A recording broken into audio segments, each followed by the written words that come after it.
दत्तात्रय हर्डीकर, वय वर्ष 66. मी diabetes patient आहे. गेल्या 20 वर्षापासून डायबिटीजच्या गोळ्या घेतो आहे.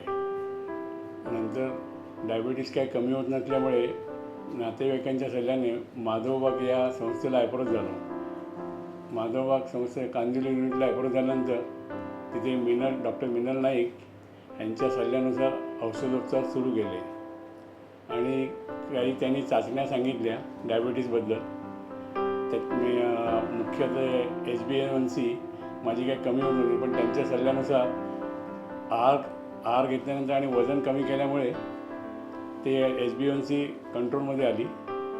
त्याच्यानंतर दुसरा उपाय त्यांचा माधवबागचा पंचकर्म कांदिवलीमध्ये मी अजय मिश्रा यांच्याकडनं घेत आहे. पंचकर्म घेतल्यामुळे त्यांनी डायबिटीजमध्ये मला फार रिलॅक्स व्हायला लागलं. त्यानंतर दुसरे स्टाफ आपले ऋषभ पाटील म्हणून त्यांचे आहेत. ते मला नेहमी तारखेप्रमाणे अपॉइंटमेंट व्यवस्थित द्यायचे, विचारपूस करायचे. प्रत्येक वेळी त्यांनी अपॉइंटमेंट मला व्यवस्थित देऊन मार्गदर्शन केलं.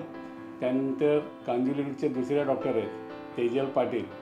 मिनल नाईक डॉक्टरांप्रमाणे त्या तेजल पाटील याही आमच्या फॅमिलीसारखी काळजी घेत होत्या. म्हणजे प्रत्येक 15 दिवसांनी ते आपले घरच्याप्रमाणे आम्हाला ट्रीटमेंट देत होते. आणि आता जी ट्रीटमेंट चालू आहे मिनल नाईक यांच्याखाली, त्यामुळे HbA1c ह्याच्यावर फार नियंत्रण आलेलं आहे आणि वजनही कमी झालेलं आहे. माधवबागची GTT ट्रीटमेंट घेतल्यानंतर पहिल्या वेळी माझी पॉझिटिव्ह आली होती. त्यानंतर परत मिनल डॉक्टरांच्या सल्ल्यानुसार दुसऱ्यांदा GTT केल्यानंतर ती निगेटिव्ह आली. त्यानंतर ते आहार संतुलित कसा करत घेतल्यामुळे ते परत व्यवस्थित राहिलेलं आहे. त्यामुळे आता मला एकदम फ्रेश वाटल्यासारखं आहे आणि डायबिटीज जवळजवळ गेल्यासारखं वाटत आहे. माधवबागच्या या डायबिटीजच्या ट्रीटमेंटसाठी माधवबागला धन्यवाद.